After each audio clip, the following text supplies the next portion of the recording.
Hello, Assalamu alaikum. Myself Dr. Ansari Farzana Veduzama from Department of Chemistry, JAT Arts Science and Commerce College for Women. Welcome all of you.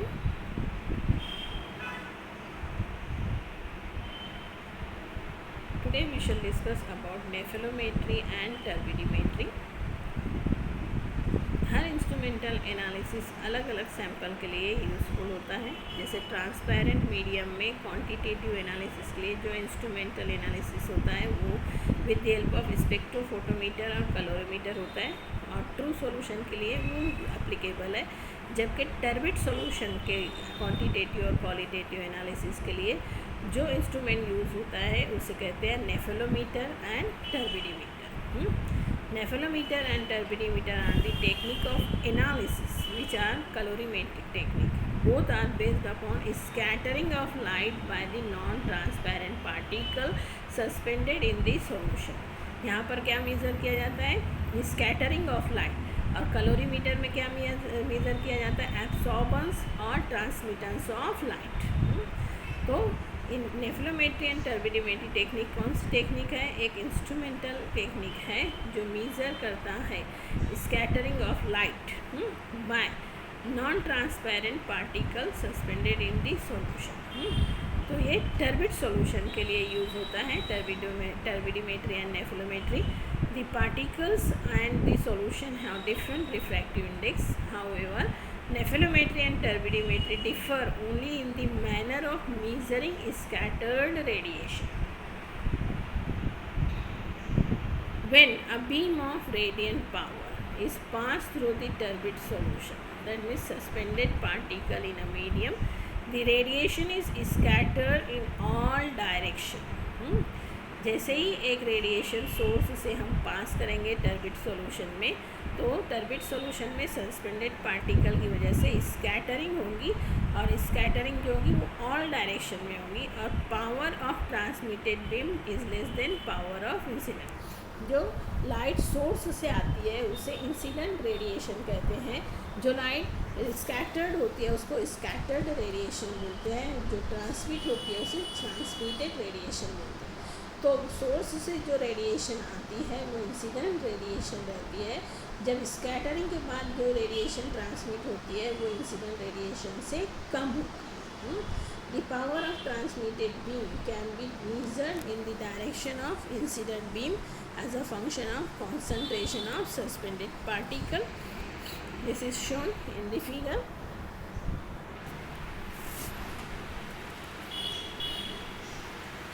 See here in this figure, light source, lens, and then sample, then lens, then detector and readout device. Source से radiation जो है वो inter होती है lens में। Lens के बाहर जो रेडिएशन आती है वो पैरेलल बीम ऑफ रेडिएशन रहती है। फिर वो इंटर होती है सस्पेंडेड कोलाइडल सॉल्यूशन में। Depending upon the number of suspended particle scattering होती है, और रिमेनिंग लाइट जो है वो क्या होती है? ट्रांसमिट होती है, और फिर एंटर होती है दूसरे लेंस में। और लेंस के बाहर जो लाइट होती है वो पैरेलल बीम ऑफ रेडिएशन रहती है, और ये फीडबैक देता है कि कितना ट्रांसमिटेंस हुआ। ट्रांसमिटेंस अगर कम है इसका मतलब स्कैटरिंग ज़्यादा हो रही है। स्कैटरिंग ज़्यादा हो रही है मतलब क्या? कि सस्पेंडेड पार्टिकल ज़्यादा है। अगर ट्रांसमिटेंस ज़्यादा हो रहा है तो मतलब क्या? स्कैटरिंग कम हो रही है। स्कैटरिंग कम हो रही है इसका मतलब क्या है? कि सस्पेंडेड पार्टिकल जो है वो कम क्वांटिटी में है। ना नेफेलोमीटर स्कैटरिंग, टर्बिडीमीटर क्या मेज़र करता है? ट्रांसमिटेड रेडिएशन, और उसकी बेसिस में बोलता है कि स्कैटरिंग कितनी हुई। जबकि नेफेलोमेट्री directly nephelometry measure the scattering at an angle of 45, 90, 135 degree. Okay, in nephelometry the beam of radiant power is passed through the sample solution having suspended particle, and the radiant of the scattered beam at an angle of 45, 90, 135 etc. to incident beam is measured as a function of concentration of suspended particle, and this is shown in the figure. See here, this type of weight is used. Okay, the radiation from the source is now allowed to pass through the lens, और lens के बाहर जो radiation रहती है वो parallel beam of radiation रहते हैं, then this enter into the suspended particle, the square shape is in this way. Now scattering is directly measured at an angle of 45, at an angle of the 90 and an angle of 135 degrees. Scattering अगर ज़्यादा आती है इसका मतलब है कि suspended particle ज़्यादा है, स्कैटरिंग अगर कम आती है तो सस्पेंडेड पार्टिकल कम है. तो टर्बिडीमेट्री और नेफेलोमेट्री में क्या डिफरेंस है? टर्बिडीमेट्री स्कैटरिंग का इंफॉर्मेशन देता है, क्या मेज़र करते हुए? ट्रांसमिटेड रेडिएशन, जबकि नेफेलोमेट्री जो है डायरेक्टली स्कैटर्ड रेडिएशन को मेज़र करता है at different angle. Choice between nephelometry and turbidimetry. The choice between nephelometry and turbidimetry depends upon the fraction of light scattered by the turbid solution. When large number of particles are present in the solution, scattering is extensive and radiant power of transmitted radiation is less. If large number of the suspended particle is present, तो scattering ज़्यादा होगी, transmittance कम होगी. और टर्बिडीमेट्री यहाँ पर क्या है? ज़्यादा रिफरेबल और यूजफुल रहेगी. But when small number of suspended particle are present in the turbid solution, scattering जो है वो कम होगी और ट्रांसमिटेंस जो है वो ज़्यादा रहेगा. और in such case turbidimetry should not be use since comparison would have to be made for large radiant power. और यहाँ पर क्या है? Nephelometry is most suitable. Large number of the molecule, क्या बोल रहे हैं? Large number of particle are present, उस वक्त स्कैटरिंग ज़्यादा होगी, ट्रांसमिटेंस कम होगा. उस वक्त टर्बिडीमेट्री ज़्यादा सुटेबल रहेगी. जब नंबर ऑफ पार्टिकल कम रहेगा तो स्कैटरिंग कम होगी, ट्रांसमिटेंस ज़्यादा होगा. और स्कैटरिंग कम होगी तो उसे कंट्रोल करना आसान होता है और उसको हम मेज़र कर सकते हैं easily at an angle of 45, 90 and 135 degree सी. उस वक्त क्या रहेगा कि नेफेलोमेट्री सुटेबल रहेगी. थ्योरेटिकल ट्रीटमेंट, रिफ्लेक्शन होगा कि स्कैटरिंग होगी, ये देखेंगे हम. If light is allowed to pass through a solution having suspended particle, then when reflection of scattering of the light will occur depends upon the particle size. Reflection और scattering, reflection of नहीं है और है, reflection होगा कि scattering होगी, ये depend करता है पार्टिकल साइज पर. If the dimension of suspended particle are large than the wavelength of incident light, the reflection will take place. Dimension अगर ज़्यादा रहेगा, पार्टिकल साइज अगर ज़्यादा रहेगी तो रिफ्लेक्शन होगा. और अगर dimension of suspended particle is smaller than scattering is more. जैसे एक एग्जांपल लेते हैं हम, दीवार पे पानी की नली से पानी मारेंगे, दीवार बड़ा सा पार्टिकल है तो क्या होगा? पानी पलट कर अपने ऊपर आएगा. मतलब क्या है? पार्टिकल साइज डायमेंशन अगर ज़्यादा है तो पानी पलट के अपनी तरफ आएगा, रिफ्लेक्शन होगा उस वक्त. और यही एक छोटे पत्थर पर हम नली से पानी मारेंगे तो क्या होगा? चारों तरफ वो क्या होगा? स्कैटर होगा. उस वक्त क्या रहेगा? Scattering is predominant. Particle dimension is smaller than wavelength and nephelometry. In nephelometry measurement, the dimension of suspended particle should be small in comparison to the wavelength. Under this situation, scattering rather than reflection is predominant. जैसे कि हमने देखा कि अगर particle size कम रहेगी तो scattering ज़्यादा होगी और रिफ्लेक्शन जो है वो कम होगा. Smaller particle size under this condition give scattering effect of symmetrical pattern of the secondary ray in the same having maximum radiant power at 90 degree to primary incident beam. Therefore, most of the instrument used in nephelometry involve scattered radiant power measured at 90 degrees.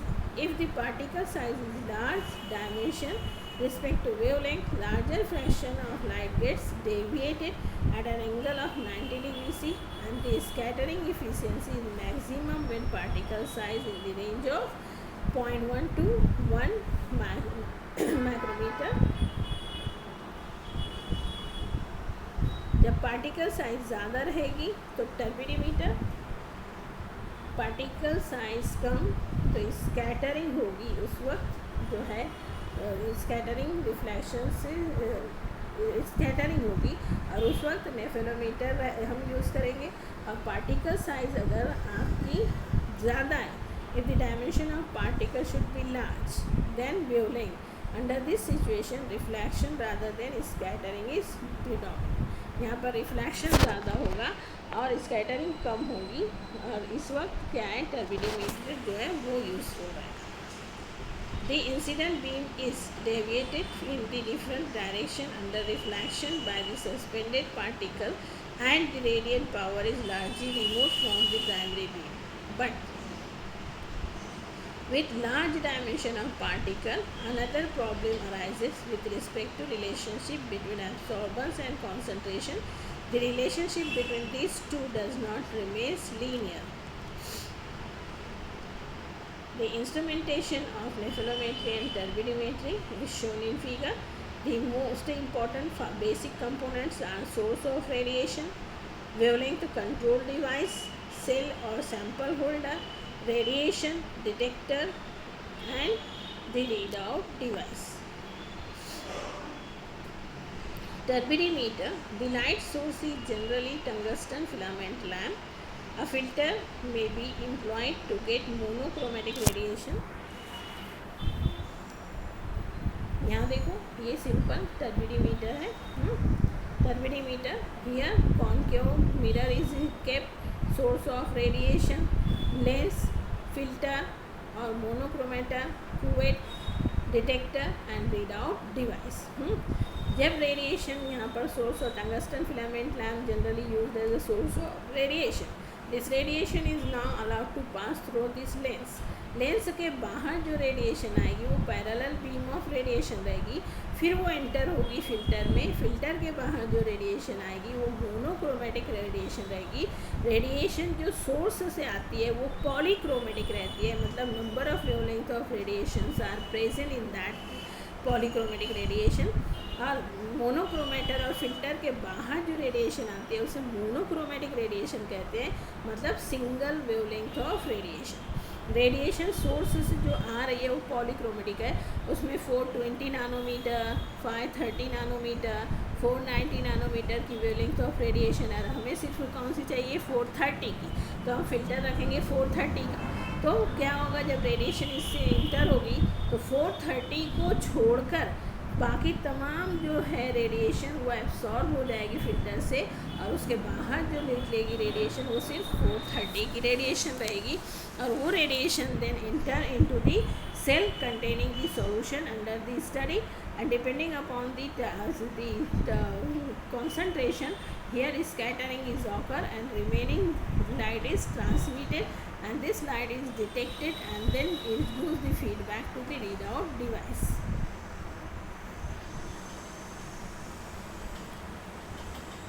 It is the schematic diagram of the double beam turbidimeter.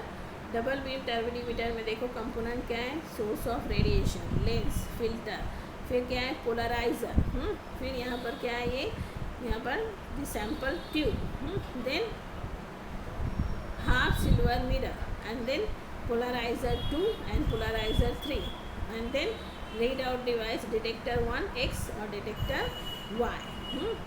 ये आमतौर से ये जो use होता है for the solution containing a small quantity of the suspended particle is called as the smaller concentration of the type, and if the test solution has no concentration of suspended particle, at that time double beam turbidimeter is used, and it is sensitive instrument for good result, and the schematic diagram is called as DuPont model 430.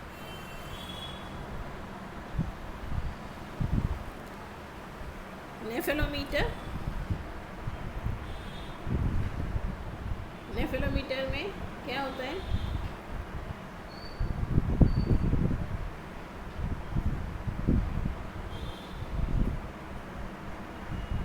Here this is a simple nephelometer.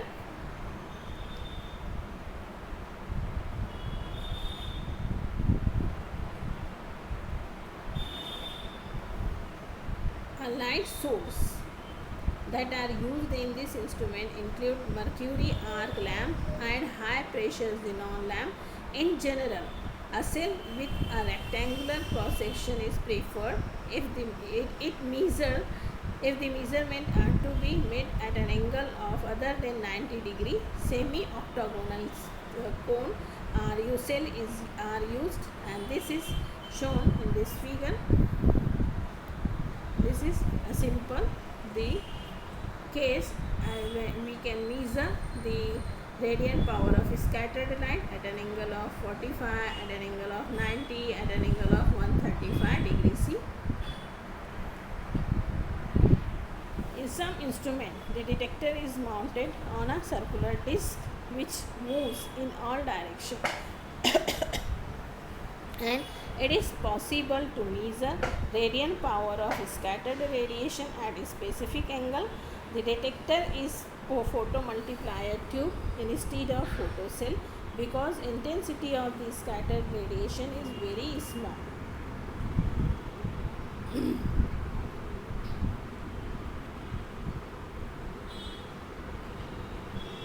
The photomultiplier tube is used as a receiver of radiant power of scattering radiation from the sample.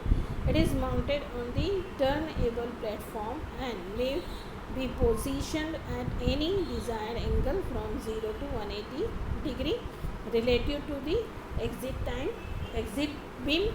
The photomultiplier tube converts the light energy into the electrical signal, and the undeviated transmitted light passes into the black tube called light trap, and the light trap tube absorbs the undeviated radiation and minimizes stray radiation. This is a simple schematic diagram of the nephelometer. It is the source of radiation, it is the wheel, it is the collimating lens, it is called as the diaphragm, and here a movable screen,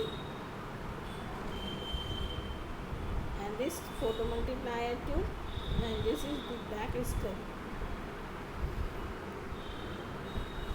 Thank you for watching.